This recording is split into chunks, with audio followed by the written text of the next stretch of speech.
안녕하세요. 저는 네일숍을 운영하는 30대 여자입니다. 손님에게 네일을 하며 이런저런 사연을 많이 들었지만 제가 사연의 주인공이 될 줄은 꿈에도 생각하지 못했네요. 답답한 마음에 저도 누구에게 하소연하고 싶었지만 아무래도 네일숍을 운영하다 보니 이미지 같은 게 중요하잖아요. 네일숍 특성상 동네 여자분들이 많아 이런저런 소문이 퍼질까 제가 겪은 일을 말할 수도 없었죠. 그러니 답답한 마음은 쌓여만 갔어요. 이런저런 생각 끝에 이곳에 사연이라도 올리면 답답한 제 마음이 풀릴 것 같아 글을 올리게 되었습니다. 저는 남편과 7년 연애를 하고 3년 정도 결혼 생활을 했어요. 7년을 함께 했으니 함께한 시간은 짧은 것은 아니었죠. 그런데도 저는 남편에 대해 제대로 알고 있는 것이 없었던 것 같아요. 남편이 무엇을 좋아하는지, 그리고 어떤 사람을 만나는지 전혀 몰랐으니까요.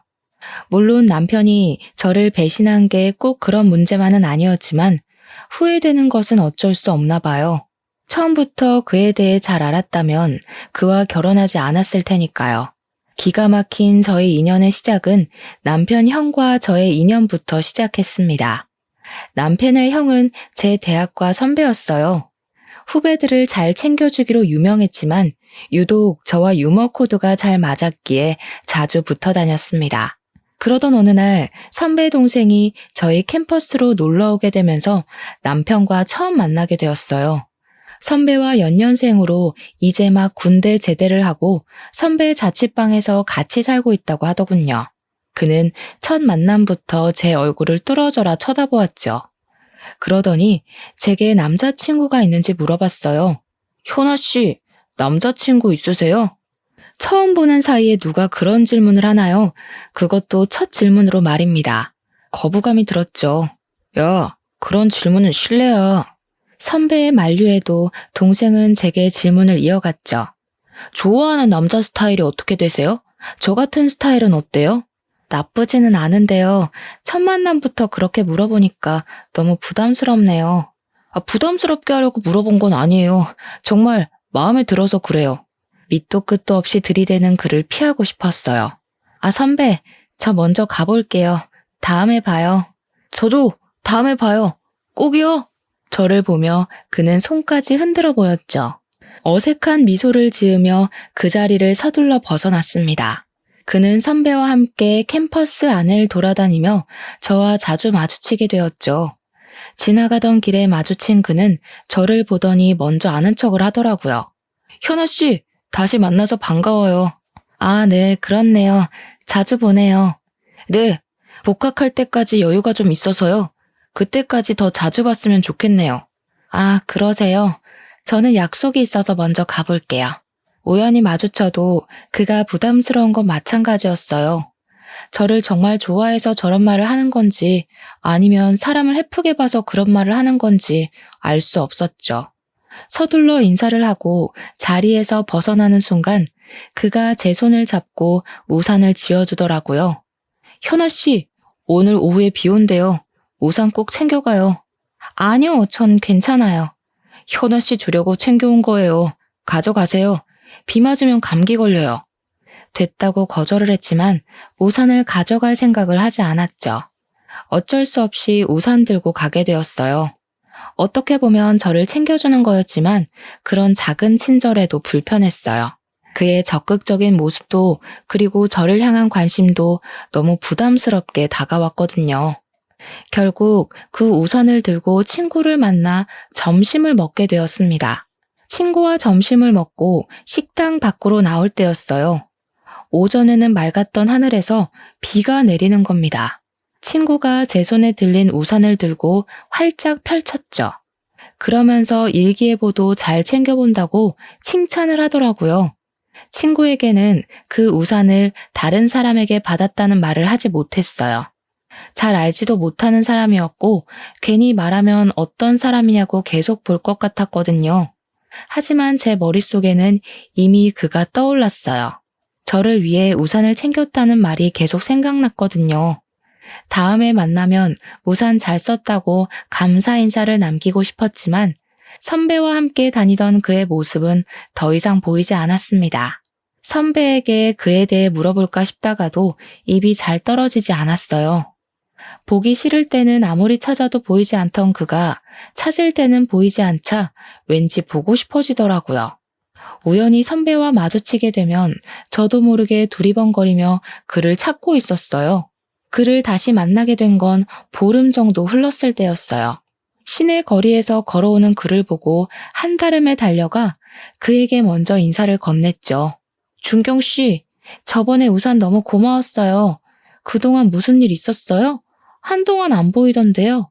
아, 현아 씨, 그동안 잘 지내셨어요? 네, 복학 준비를 하고 있어서요. 우리 학교도 여기서 멀지 않아서 자주 볼 수 있겠네요. 그래요? 잘 됐네요. 우리 자주 봐요. 정말 신기했어요. 한번 무너진 경계의 벽은 순식간에 사라져버렸거든요.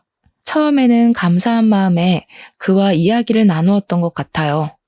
하지만 그와 이야기를 할수록 정말 저와 잘 맞더라고요. 취향도 비슷하고 생각하는 것도 비슷했죠. 자연스럽게 같이 어울려 놀았던 것 같아요. 만나서 밥도 먹고 공부도 하고 그러다 보니 어느 순간 저는 그와 선배가 없어도 따로 만나는 사이가 되어 있었습니다.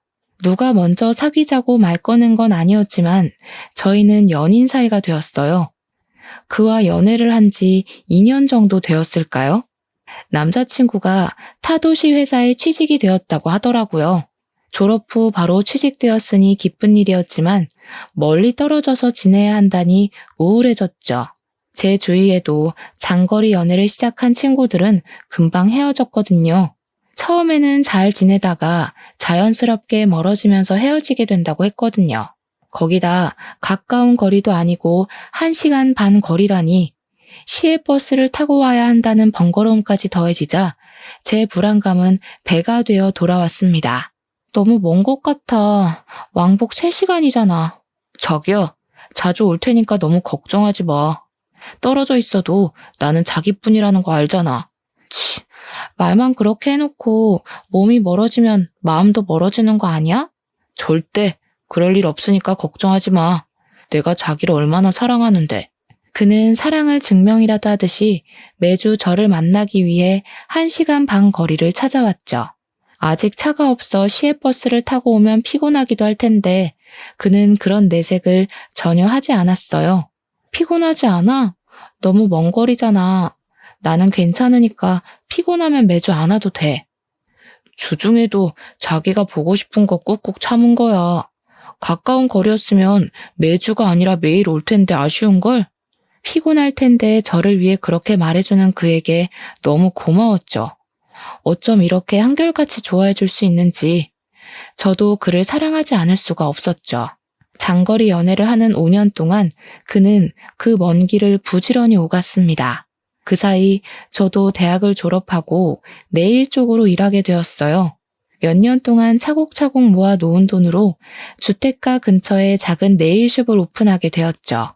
대출을 껴서 오픈한 숍이었지만 저만의 작은 공간이 생겼다는 것만으로도 너무 행복했어요. 그때 결혼 생각도 들었습니다. 마음이 통했는지 그가 먼저 결혼을 하자고 청혼을 했죠.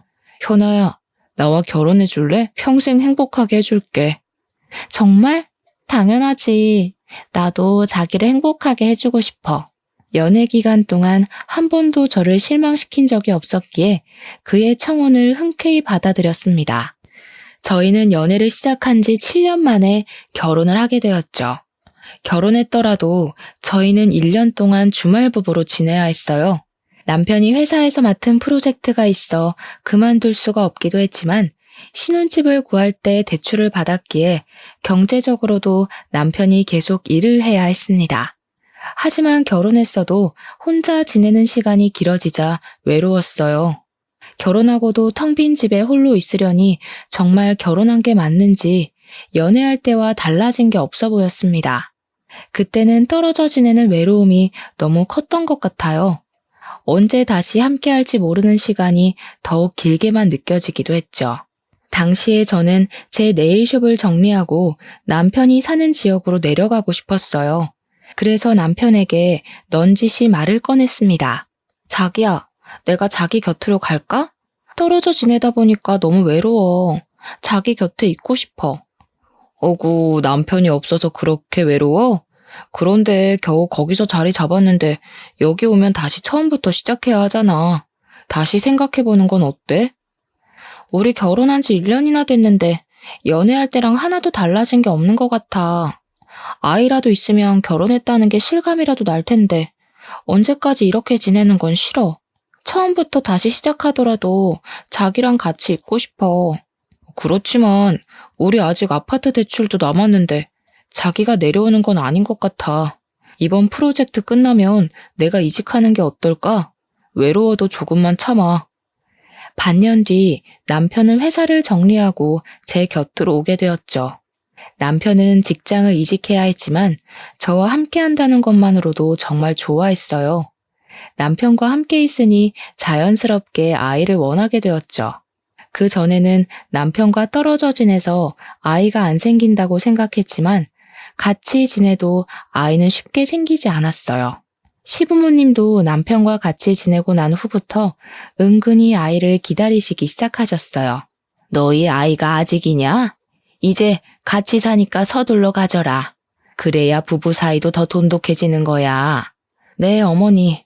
저희도 아이를 가지려고 하는데 빨리 안 찾아오네요. 뭘 기다려. 요즘 다들 병원에서 가지더라. 너희도 괜히 기다린다고 마음고생하지 말고 병원 가서 만들어. 병원에 가서 아이를 가지라는 말에 처음에는 거부감이 들었어요. 아이를 낳고 싶은 건 맞지만 굳이 그렇게까지 해서 아이를 가져야 하나? 하는 생각이 들었거든요. 그런데 남편이 아이들만 보면 발길을 멈추고 한참을 쳐다보더라고요. 자기야, 아이 너무 귀엽지 않아? 아이들은 정말 천사 같아. 자기 닮은 딸 낳으면 정말 예쁠 텐데. 남편이 아이를 좋아하는 건 알고 있었지만 이렇게 자신의 아이를 원하고 있을 줄은 생각하지 못하고 있었죠. 아이를 그렇게 원하니 저도 의술의 도움을 받아서라도 아이를 가져야겠다고 생각했죠. 결국 난임 전문 병원을 찾아가게 되었습니다. 병원에만 가면 바로 생길 줄 알았던 아이는 인공수정 3번으로도 생기지 않았죠. 그때 제게 의사 선생님이 시험관을 해보는 게 어떠냐고 말하더군요. 인공수정까지 했는데 여기까지 와서 아이를 갖는 걸 포기할 수는 없었습니다. 저희 부부가 시험관을 시작할 때쯤이었어요. 아주버님이 좋아하는 사람이 생겼다고 말했죠. 대학 내내 여자에게 관심조차 주지 않았던 선배에게 여자가 생겼다니 놀라움에 입을 다물지 못했어요. 나 좋아하는 사람 생겼어. 부모님에게 보여드리기 전에 너희에게 먼저 소개해주려고 하는데 이번 주 토요일쯤 괜찮아? 아주버님의 연애 소식에 가장 좋아한 사람은 바로 남편이었죠. 진짜? 당연히 시간 없어도 만들어야지. 축하해, 형. 무슨 마음 먹고 연애를 시작한 거야? 정말 좋은 사람이야. 너희도 만나보면 정말 마음에 들 거야. 아주버님은 저희 마음에 들 거라고 호언장담했죠. 그래서였을까요? 남편은 토요일이 되기를 학수고대하면서 기다리고 있었죠. 처음 본 아주버님의 여자친구는 참 작고 귀여운 얼굴을 하고 있었어요. 얼굴도 조망만한데 그 얼굴 안에 오밀조밀 이목구비가 들어있는 게 신기할 정도였어요. 성격도 얼마나 서글서글한지 참 좋아 보였어요. 안녕하세요. 처음 뵙네요. 잘 지내봐요, 형님. 제가 형님이라고 말하자 그분은 손을 가리고 웃으며 부끄러워하더라고요.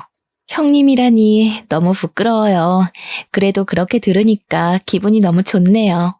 화기애애한 저희 분위기와 다르게 남편은 저녁 식사 내내 얼굴이 잔뜩 굳어 있었죠. 형님이 화장실에 간 사이에 남편은 아주버님에게 헤어지라고 다그치더라고요. 형, 저 여자랑 헤어져. 느낌이 너무 안 좋은 것 같아. 왠지 싸한 게. 헤어지는 게 좋을 것 같아. 너 무슨 말을 그렇게 해. 느낌이 안 좋다니. 그런 사람 아니야. 오늘 처음 만났잖아. 얼마나 좋은 사람인데. 조금 더 겪어보고 헤어지라고 말해. 한 번이라도 잘 지내보려고 노력이라도 해봐. 형이 너무 순진해서 그래. 나중에 후회하지 말고 헤어져. 내 말 듣고 손해볼 거 없다니까. 직설적이고 적극적인 남편과 다르게 아주버님은 정말 차분한 호수 같은 사람이었어요. 아주버님의 다그침에도 남편은 굽힐 줄 몰랐죠. 아주버님도 이번에는 화가 났는지 조금 높아진 음성으로 되받아쳤습니다. 나는 헤어질 생각 없으니까 너도 다시는 헤어지라는 말 꺼내지 마. 남편은 살짝 일그러진 아주버니 얼굴에 입을 다물었어요. 남편은 가끔 제게 형은 참을성이 좋지만 한번 터져버리면 정말 끝장을 볼 생각을 해야 한다고 말하고는 했어요. 그래서 남편은 더 이상 말하지 않았죠. 아주버님의 연애 소식은 시댁의 이슈거리가 되었습니다. 예비 형님이 시부모님께 인사를 하자 무뚝뚝했던 저희 아버님까지 살살 녹이더라고요. 살짝 애교 섞인 목소리를 내면서 아버님께 애교를 부리곤 했죠. 아버님, 정말 잘생긴 것 같아요. 우리 준석 씨가 누구를 닮았나 했더니 아버님을 닮았네요.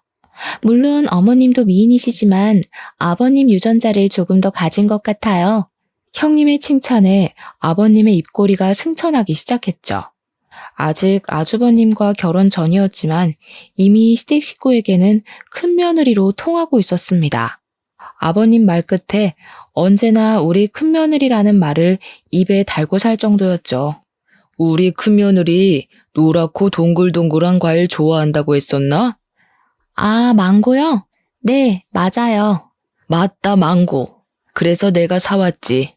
작은 애야, 이것 좀 잘라와라. 우리 큰며느리 먹여야겠다. 제가 망고를 썰어오자 아버님이 손수 포크에 찍어 형님 입속으로 넣어주기까지 하는 겁니다. 항상 무뚝뚝했던 아버님의 저런 모습을 볼 줄이야 너무 놀라웠어요. 놀란 건 저뿐만이 아닌 것 같았습니다. 제 옆에 앉아 계신 어머님이 중얼거리기 시작하셨죠. 연병할 노인네, 나한테 저렇게 했어봐. 이미 입안에서 사탕처럼 굴어줬지. 아주 그냥 둘이서 죽이 착착 맞아서 쇼핑하러 다니고 난리가 났다. 아버님과 죽이 잘 맞았던 형님은 어머님을 제외하고 둘이서 쇼핑하러 다닐 정도로 친하게 지내고 있었죠. 그 친화력이 저는 부러울 정도였습니다. 형님은 사람에게 벽이 없는 건지 신기하기도 했죠. 남편도 그 모습에 불만이 많아 보였습니다. 자기는 형수랑 친하게 지내지 마. 알았지? 아무래도 보통 내기가 아닌 것 같아. 왜 그렇게 남편은 형님을 싫어하는 건지 도통 이해가 되지 않았어요. 시댁 식구들과 잘 지내고 허물없이 지내면 좋은 거 아닌가요? 첫 만남 자리에서부터 형님을 경계하고 멀리하는 남편이 이상해 보일 정도였죠. 저희가 아주버님께 형님을 소개받은 지 3개월 정도가 지났을까요? 어느 순간 남편이 형님과 정말 죽이 잘 맞을 정도로 잘 지내기 시작했어요. 아, 형수, 고향이 광주예요? 저 거기서 오랫동안 살았어요. 전에 다니던 회사가 거기였거든요. 아, 정말요? 우와, 이런 우연이 다 있네요. 꼭 동양 사람 만난 것 같아서 너무 좋네요. 둘은 같이 공유할 것을 찾았는지 한참을 이야기하더라고요. 남편의 달라진 모습을 보고 가장 좋아했던 사람은 바로 아주머님이셨어요. 거봐, 나쁜 사람 아니라고 했잖아. 정말 좋은 사람이야. 미안, 형이 너무 숫기 없는 사람이다 보니까 괜히 걱정돼서 그랬어. 형님과 남편은 한번 말을 트기 시작하자 정말 빠르게 서로 친해지기 시작했어요. 형님은 이곳에 아직 친구가 없다면서 저와 친해지고 싶다고 했죠. 그러면서 자연스럽게 저희 집으로 왕래를 하게 된 것 같아요. 가끔은 형님이 아주버님보다 저희와 같이 있는 걸 좋아한다고 생각할 정도로 집으로 자주 찾아왔어요. 그런데 저보다 남편과 더 장단이 더 맞아 보였습니다. 둘이서 이야기하는데 제가 낄 틈이 없어 보였죠. 그래도 남편이 전처럼 형님을 경계하는 것보다 이게 더 낫다 싶었어요. 이제 곧 한 가족이 될 사이라고 생각했으니까요. 하지만 저를 당황스럽게 하는 건 따로 있었죠. 그걸 뭐라고 표현해야 될까요? 패션에 대한 조언이라고 해야 하는 걸까요? 함께 식사하는 자리에 남편이 제가 골라준 하늘색 남방 셔츠를 입고 나간 적이 있었어요. 파스텔 톤이 아닌 청색에 가까운 셔츠였죠. 형님은 남편이 입은 셔츠를 보더니 옷이 안 어울린다고 하더라고요. 서방님, 그 색 잘 안 받는다. 좀 더 파스텔 톤이 어울리는데. 서방님 피부톤이 조금 어두운 편이잖아요. 더 밝은 색 입어요. 저희 남편 피부 그렇게 어두운 편 아닌데요. 여름이라서 조금 타서 그래요. 서방님은 원래 살짝 어둡지. 형님 말에 당황스러웠어요. 제 남편 피부톤을 제가 더 잘 알지 않겠어요? 물론 남편이 백옥 같은 피부는 아니었지만 그렇다고 옷을 골라 입을 정도의 피부톤을 가지고 있는 건 아니었거든요. 그런 일은 그것뿐만이 아니었어요. 제가 남편에게 골라준 향수가 남편 이미지와 다르다면서 새로운 향수를 사준다든지 제가 사준 가방이 들고 다니기 불편해 보인다며 다른 가방을 선물해 주었죠. 이런 걸 어떻게 받아들여야 할지 너무 난감했어요. 제가 보기엔 도가 지나친 오지랖처럼 보였거든요. 형님 너무하는 거 아니야? 내가 그렇게 센스가 없어? 왜 당신한테 사주는 것마다 꼬치꼬치 지적하지? 남편은 핸드폰을 보면서 시큰둥하게 대답했어요. 왜? 신경 써주면 좋은 거 아니야? 관심 있으니까 그런 말도 해주는 거지. 남편 말에 정말 별일도 아닌 일에 신경 쓰고 있는 건지 머리가 아팠어요. 손가락으로 관자놀이를 꾹꾹 눌렀죠. 너무 스트레스 받지 마. 안 그래도 시험관 때문에 신경이 너무 예민해진 거 아니야? 별일도 아니잖아. 당시에 남편 말대로 지속적인 시험관 실패로 정말 예민해졌나 싶기도 했어요. 계속 임신에 실패해서 마음이 우울하기도 했거든요. 원인이라도 확실하게 있는 난임이면 모를까 둘 다 정상이라는데 아이는 계속 생기지 않았으니까요. 그러다 며칠 후 어머님 생신으로 시댁에 방문하게 되었을 때 일이었어요. 점심때 시댁 식구들이 모이기로 하면서 저는 이른 아침부터 시댁으로 가서 음식 준비를 해야 했죠. 밖에서 먹으면 편하겠지만 아버님의 까다로운 식성 때문에 집에 와서 외식은 거의 꿈도 못 꿀 일이었거든요. 그렇다고 시어머니 생신에 어머님이 밥상을 차리라고 할 수는 없잖아요. 어쩔 수 없이 제가 음식 장만을 떠맡게 되었죠. 한참 부엌에서 음식 장만을 하는데 거실에서 시댁 식구들이 이야기하는 목소리가 들렸어요. 어머님, 아버님, 저희 아기 가졌어요. 아이고, 우리 큰며느리 시집 오기 전부터 이렇게 예쁜 집만 골라 할까. 형님과 아주버님이 혼전 임신을 했다고 시댁 식구들 앞에서 말하고 있었죠. 아버님은 기다리던 손주를 보게 되었다며 너무 좋아하셨어요. 형수, 축하해요. 혼수 준비를 제대로 하셨는데요? 너무 부럽다. 우리도 빨리 아이 가져야 하는데. 남편이 입가 가득 미소를 지으면서 축하 인사를 건넸죠. 그런 남편 모습을 보고 있으려니 괜히 미안해지더라고요. 남편이 아이를 얼마나 기다리고 있었는지 알고 있으니까요. 두 분은 만난 지 몇 개월 만에 생긴 아이가 왜 우리에게는 이렇게도 더디게 찾아오는 건지 서운하기까지 했죠. 결혼 전인데 벌써 아이가 생겨서 너무 당황스러워요. 이 사람 배가 더 불러오기 전에 결혼식을 올려야 할 것 같아요. 형님과 아주버님은 결혼을 서두르겠다고 했죠. 그때 아버님이 자리에서 벌떡 일어나시면서 손을 내저었어요. 결혼을 서두르다니? 지금부터 결혼 준비한다고 해도 빠듯할 텐데. 배불러서 결혼식 올릴 테야? 아이 낳고 차분히 해라. 그래도 결혼식부터 하는 게 낫지 않을까요? 아이 낳고 하면. 그래 자기야. 아버님 말씀 듣자. 어른 말 들어서 손해볼 거 없어. 거 봐라. 너보다 우리 며느리가 더 똑똑하다. 기특하기도 하지. 형님을 바라보는 아버님 눈에서 꿀이 뚝뚝 떨어지고 있었죠. 그때 형님이 저와 눈이 마주치자 자리에서 벌떡 일어났어요. 어머, 이제 보니 동서 혼자 음식을 준비를 다 했구나. 내가 도와줄게. 그때 아버님이 형님 손을 와락 잡으며 다시 자리에 앉혔습니다. 아이고, 임신한 애가 무슨 부엌일이야. 너는 가만히 자리에 앉아 있어라. 오늘은 작은 애가 다 할 거야. 아버님 말에 멋쩍은 미소만 나왔죠. 시댁 식구들은 축제 한가운데 앉아 있는데 저 혼자 외딴 섬 같은 느낌이 들었어요. 그때 아주버님이 일어나서 부엌으로 왔죠. 재수씨, 제가 도와드릴게요. 혼자 음식 장만하느라 힘들었죠? 그때는 너무 감사하더라고요. 서운하고 울적했던 마음이 한꺼풀 가셨어요. 지금 생각해보니 시댁에서 항상 저를 도와주었던 사람은 제 남편이 아니라 아주버님이셨어요. 어머님이나 아버님이 제게 심부름을 시키면 먼저 나서서 하곤 했죠. 가끔은 무신경한 남편보다 아주버님이 제 시댁 생활의 버팀목 같았어요. 아주버님은 항상 제게 아주버님이기 전에 선배니까 어려운 게 있으면 마음 편히 부탁하라고 하시곤 했어요. 그런 말을 해줄 때면 정말 든든했죠. 형님이 임신하면서 저도 임신에 대해 조급함이 더 생기게 되었어요. 이미 인공수정을 3번이나 실패하고 시험관을 2번이나 실패한 상태였으니까요. 돈은 돈대로, 몸은 몸대로 많이 지쳐가고 있었죠. 제가 힘들어하는 게 남편 눈에도 보였는지 병원 다닐 때 버스 타지 말고 차를 가져가라고 하더라고요.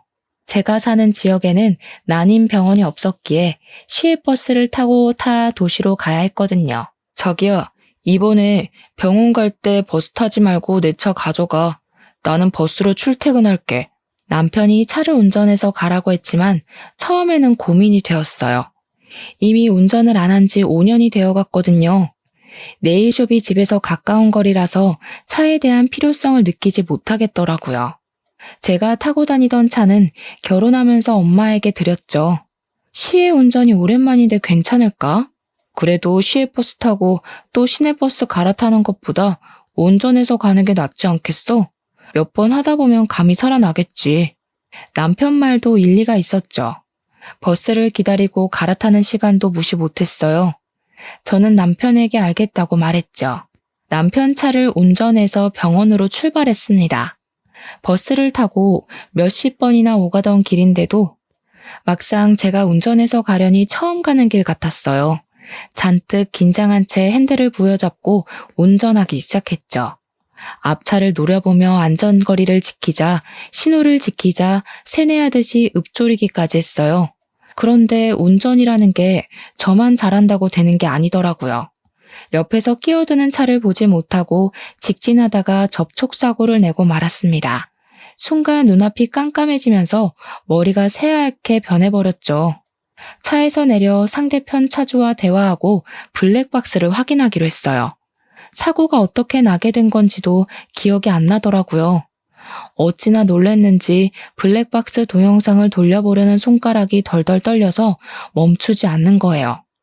결국 사고 장면의 영상이 아닌 다른 영상을 누르고 말았습니다. 다시 끄려고 했지만 남편 차가 낯선 곳에 서 있더라고요. 차는 한적한 강변에 세워져 있었고 익숙한 목소리가 녹음되어 있었죠. 진짜 와이프랑 안 헤어질 거야? 안 헤어진다니까. 도대체 왜 우리 형을 꼬신 거야? 너나 우리 형이랑 헤어져. 그건 남편과 형님의 목소리였어요.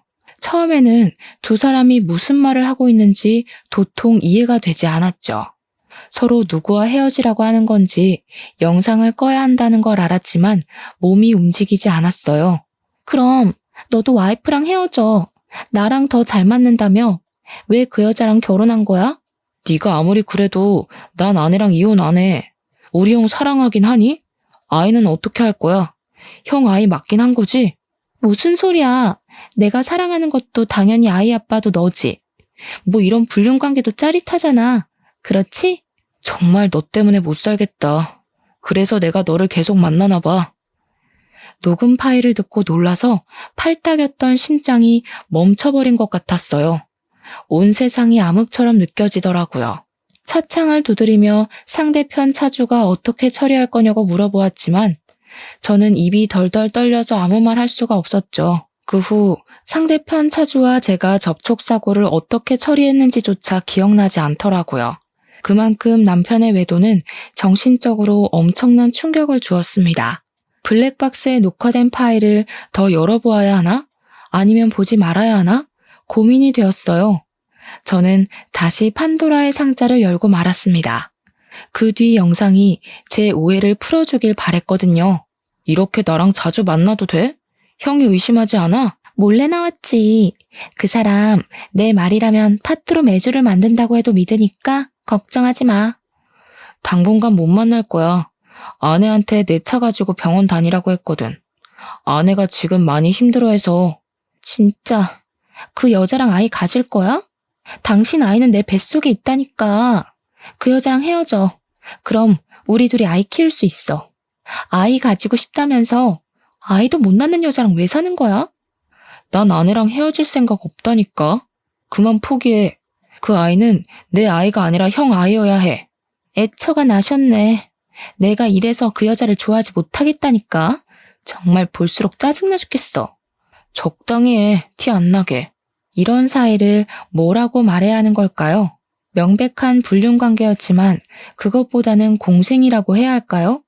이 기이한 관계에 대해 정확한 정의를 내릴 수가 없더라고요. 이미 남편과 형님은 아주버님을 통해 만나기 전부터 아는 사이였어요. 남편은 오래전부터 저와 주말에 만났다면 형님을 주중에 만나고 있었던 거죠. 더욱더 놀라웠던 건 형님은 이미 예전부터 남편에게 다른 여자 있다는 걸 알면서도 만났다는 거예요. 남편이 직장을 그만두고 제 곁으로 오자 남편을 따라 이사를 하고 남편에게 접근하기 위해 아주버님을 이용했다는 거였습니다. 이런 걸 사랑이라 말해야 하는 건가요? 집착이라고 해야 하는 걸까요? 그리고 남편은 결국 형의 여자라는 것을 알면서 다시 형님과 만난 거죠. 문득 정신을 차리고 보니 아주버님 회사 앞이더라고요. 저도 모르게 지금 이 순간 가장 먼저 떠오른 사람이 아주버님이었어요. 같은 피해자로서 그리고 가장 효과적으로 두 사람에게 복수할 수 있는 사람이니까요. 아주버님, 저 지금 회사 앞인데 저랑 잠시 차 한잔 마실 시간 있을까요? 제 말에 아주버님은 회사 앞 카페로 한달음에 달려왔죠. 얼굴이 안 좋아 보여요. 무슨 일인데 둘이 해결해야 한다는 거예요? 아주버님 질문에 아무 대답하지 않고 핸드폰으로 옮긴 블랙박스 파일을 보여주었습니다. 처음에는 살짝 미소가 섞여 있던 얼굴은 순식간에 딱딱하게 굳어가고 있었죠. 아무 말 없이 이런 내용을 보여드려서 너무 죄송해요. 하지만 저도 이 상황을 어떻게 설명해야 할지 모르겠더라고요. 제 핸드폰을 들고 있는 아주버님의 손이 달달 떨리고 있었습니다. 아주버님은 제게 핸드폰을 건네준 뒤 남편에게 전화를 걸었죠. 야, 너 어디야? 거기서 기다려. 금방 갈 테니까. 그리고 의자를 박차고 밖으로 뛰어나가시더라고요. 저는 놀라서 아주버님을 뒤쫓아 나갔습니다.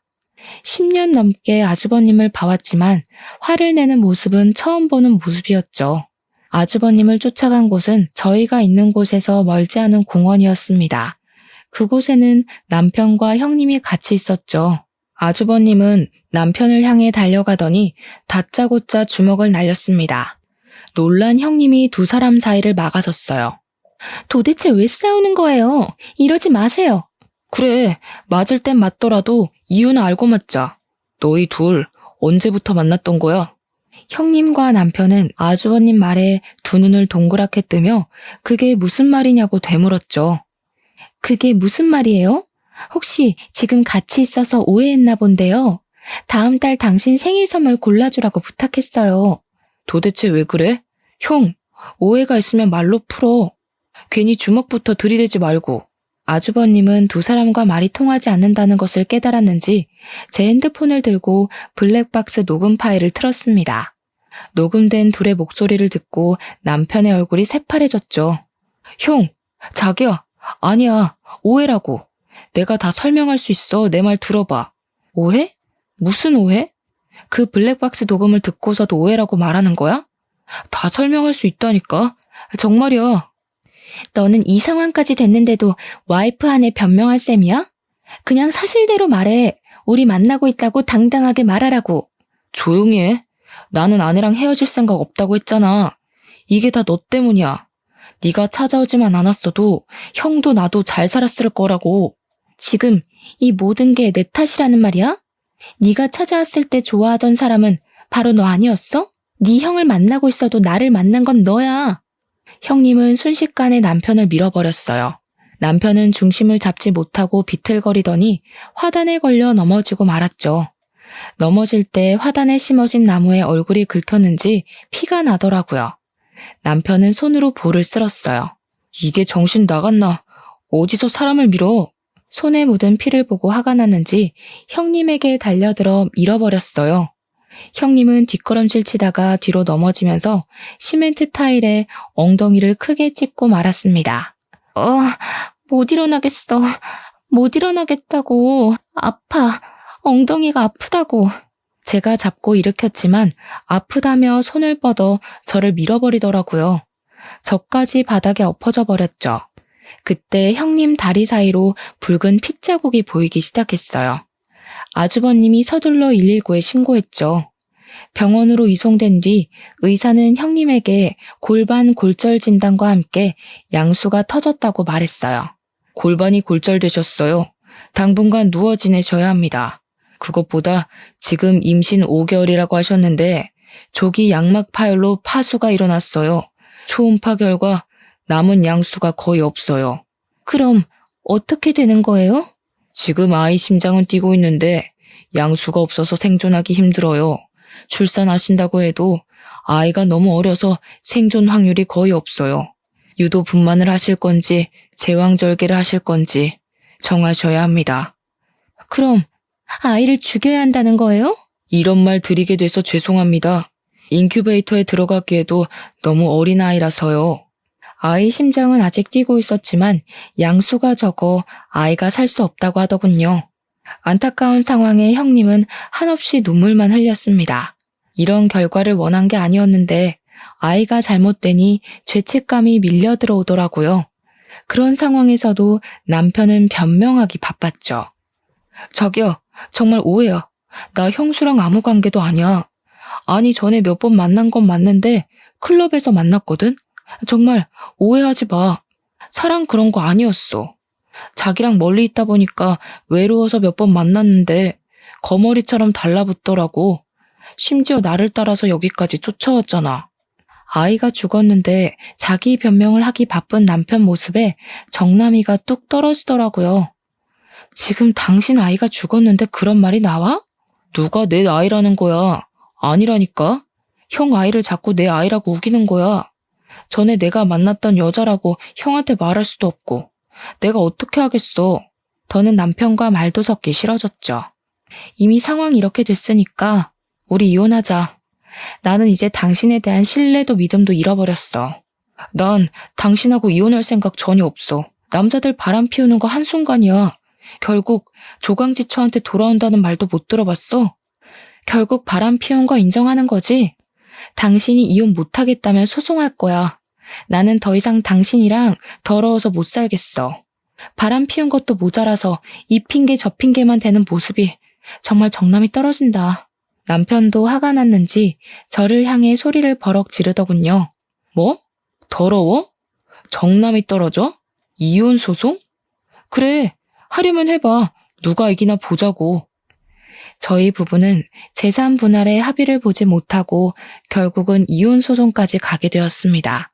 저는 남편 불륜으로 이혼하게 되었으니 위자료와 정신적 피해 보상을 요구했고 남편은 제가 이혼하기 위해 본인에게 불리한 증언을 내세운다고 우기고 있었죠. 법원에서 다시 만난 남편은 정말 당당해 보였어요. 워낙 남편의 귀책 사연은 뚜렷했고 증거도 있었으니 제가 승소할 거라고 믿어 의심하지 않았지만 남편 생각은 달라 보였습니다. 그 블랙박스 영상 증거로 사용 못해. 뉴스도 안 봤어? 불법 녹음은 증거 능력이 되지 못한다고. 결국 내가 바람 피웠다는 증거가 되지 못한다는 거지. 그래? 두고 보자. 당신이 나를 속이고 형님을 사람을 만나온 게 1, 2년이 아닌데 증거가 그것밖에 없겠어? 찾아보면 더 나오겠지. 그래, 할 수 있으면 해봐. 법이 그렇게 호락호락한 것 같아? 왜 그렇게 당당할까 했더니 블랙박스 파일이 증거로 채택되지 않을 거라고 확신하고 있었죠. 하지만 치열한 공방 속에 법원은 제 손을 들어주었습니다. 통신비밀보호법에 블랙박스 녹음은 해당하지 않는다는 이유였어요. 제가 강제로 설치한 게 아니었고 남편이 설치한 블랙박스에 우연한 사고로 제가 듣게 된 것이었으니까요. 저는 남편에게 위자료와 정신적 피해 보상을 받고 이혼하게 되었습니다. 법원을 나오면서 남편은 패소한 게 분한지 소리를 지르더군요. 아, 말도 안 돼. 이런 개 같은 경우가 어디 있어. 내 차 블랙박스를 강제로 받는데. 어디 있긴 여기 있지. 아직 대한민국에 정의가 있다는 거 아니겠어?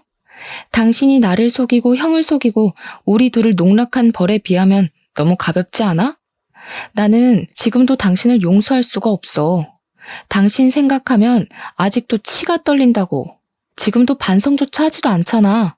그래서 당신하고 이혼한 거야. 불륜이 아니라 뭘 잘못했는지 모르는 것 같아서 말이야. 저는 법원에서 두 눈을 크게 뜨고 저를 바라보는 남편을 두고 정류장으로 향했습니다. 아마 남편은 시간이 더 흐른다고 해도 자신이 어떤 잘못했는지 모르겠죠. 처음에는 당당하고 자신감 넘치는 그 모습이 사랑스러웠지만 이제 그 당당한 모습에 실망스러웠어요. 제가 사랑한 사람이 저렇게 못났던 사람이었을까 싶었죠. 그때 익숙한 차 한 대가 제 앞에 멈췄습니다. 아주버님 차였죠. 재수씨, 타세요. 데려다 드릴게요. 아무 말 없이 아주버님 차에 올라탔죠. 어쩌면 저보다 더 치명적인 상처를 입은 사람은 아주버님이셨으니까요. 저야 남편이랑 이혼하면 끝이지만 아주버님은 자신을 속이고 농락한 사람이 핏줄로 이어진 혈연이잖아요. 조용한 차 안에서 먼저 말을 꺼낸 사람은 아주버님이셨습니다. 동생 대신 제가 사과할게요. 사실 우리 관계가 이렇게 끝나는 것이 너무 아쉬워요. 그냥 좋은 선배와 후배로 남았으면 어땠을까 생각해요. 그럼 계속 얼굴 보고 살 수 있지 않을까요? 좋은 인연이 아니었으니 이렇게 된 거겠죠. 이게 왜 아주버님 탓이에요? 아주버님도 결국 피해자잖아요. 사실 내가 먼저 너를 좋아했어. 동생보다 먼저 말이야. 동생에게 네 이야기를 한 적이 있거든. 그런데 그 녀석이 궁금하다고 네 얼굴을 보고 온 뒤 사귀고 싶다고 조르기 시작하더라고. 난 당시에 너를 좋아한다고 말하지 못했어. 아주버님의 뜬금없는 고백에 놀랐습니다. 아무 말 하지 않고 두 눈을 동그랗게 뜨고 있자 멋쩍은 미소를 짓더라고요. 지금 와서 너랑 뭘 하겠다는 건 아니고 그때 내가 조금 더 솔직했더라면 네가 이런 일을 겪지 않을까 하고 말이야. 한 번도 아니고 두 번이나 내가 좋아하는 사람을 가로채 가니까 당시에는 화가 너무 났었어. 그런 모습 보여줘서 미안해. 그런 일을 겪고 화를 안 내는 게 비정상이죠. 약혼녀가 동생이랑 만나고 있는데 어떤 사람이 제정신이겠어요? 그러게. 지금 생각하면 무슨 매력에 끌렸나 싶긴 한데 아무튼 당연한 거지만 그 사람이랑은 헤어졌어. 그 사람도 이제 준경이한테 오만정이 떨어졌는지 고향으로 돌아가겠다고 하더라고. 뭐 태어나면 돌아가겠지. 짧은 대화였지만 아주버님의 대화를 듣고 많은 생각이 들었죠. 도대체 무엇을 얻기 위해 형님은 이곳까지 온 걸까요? 결국 모든 것을 다 잃었을 뿐인데 말이죠. 그 후 아주버님은 꾸준히 제 네일숍에 찾아왔어요. 처음에는 손님으로 왔다면서 투박하고 커다란 손을 제 앞에 내밀었어요. 손톱 하나하나를 잘라내고 다듬는 동안 제게 말 한마디도 걸지 않더라고요. 그러다가 다음에 또 오겠다는 말만 남기고 가버리는 겁니다. 그리고 며칠 뒤에 또 그 자리에 앉아서 아직 다 자라지도 않은 짧은 손톱을 내밀었어요. 아직 자라려면 한참 남았어요. 2주 정도는 더 있다 오셔야 할 것 같네요. 손톱은 나도 집에서 깎을 수 있어. 그냥 너랑 마주보고 있을 시간이 필요했을 뿐이야. 왜요? 위로가 필요해 보여요? 이혼해서 불쌍해 보여요? 아니, 내가 위로가 필요해서. 밥 한번 같이 먹어줘라. 선배가 부탁할게. 이제 아주버님이 아니라 선배로 남고 싶어서 하는 것 같았죠. 하지만 이미 10년 넘게 선배가 아닌 남자친구의 형, 그리고 아주버님으로 지냈던 사이가 그렇게 쉽게 바뀔 수 있나요? 그래도 저는 후배로서 같이 밥을 먹기 시작했던 것 같아요.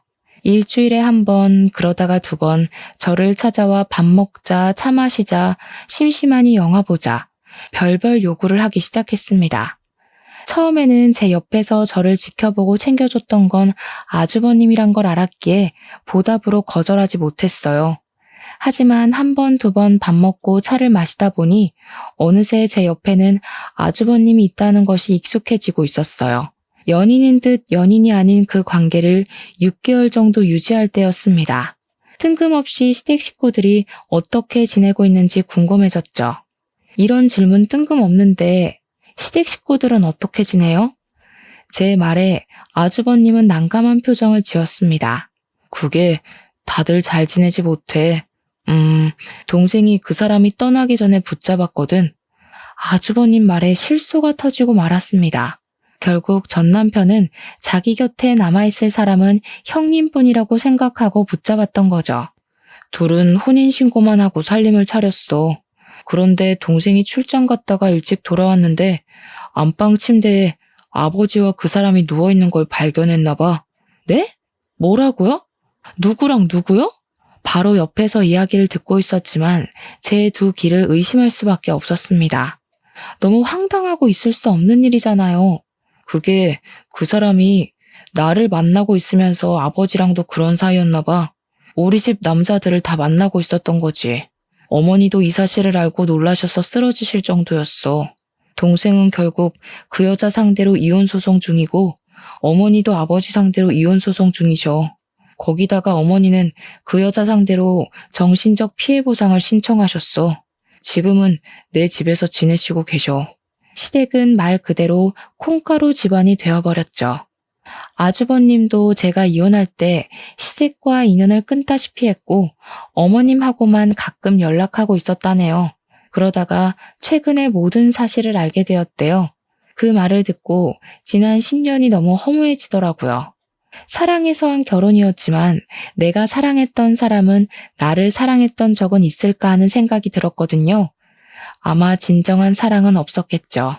그동안 내 일하면서 손님 남편이 바람을 피웠다는 이야기를 들을 때 정말 영혼 없이 위로했던 것 같아요. 어떤 위로로도 이 기분은 설명하지 못하겠더라고요. 특히 남편이 다른 사람이 아닌 형님을, 거기다 그 형님이 시아버지와도 불륜을 저지른 걸 어떤 말로도 표현할 수가 없었죠. 지금 생각해도 형님의 진정한 목적이 무엇인지 모르겠어요. 남편을 사랑해서 이곳까지 찾아왔다고 하기에는 설명이 안 되잖아요. 이런저런 일을 겪고 보니 앞으로 다시는 결혼하지 않고 혼자 지내고 싶은 마음이 크게 들었어요. 저를 진정으로 사랑해줄 수 있는 사람은 역시 저밖에 없다는 생각이 들거든요. 그래서 혹시나 저를 기다릴까봐 아주버님에게도 이런 제 마음을 전하게 되었죠. 이제 결혼 같은 거 하고 싶지 않아요. 너무 힘들고 지치는 일인 것 같아요. 나 자신을 갉아먹는 것 같고 결혼 생활보다 지금이 훨씬 더 좋은 것 같아요. 나는 지금으로 만족해. 그냥 서로 얼굴 보고 밥 먹고 차 마시고. 이런 생활 그전에는 꿈도 못 꿨잖아. 나도 지금이 전보다 더 행복해. 아주버님의 그 한마디가 참 많은 생각이 들게 하더라고요. 어쩌면 처음부터 아주버님이 먼저 고백했더라면 정말 그런 일은 겪지 않았겠다는 생각을 하게 되었어요. 하지만 이미 지나가버린 시간을 되돌릴 수 없는 일이니 후회해도 어쩌겠어요. 지금 사는 삶에 최선을 다할 수밖에 없죠. 제 사연은 여기가 끝입니다. 그래도 이곳에 사연을 쓰고 나니 답답했던 마음이 후련하고 개운하네요. 여러분도 속에 있는 말을 털어놓을 사람이 없다면 일기장이라도 적어 답답한 마음을 풀었으면 좋겠습니다.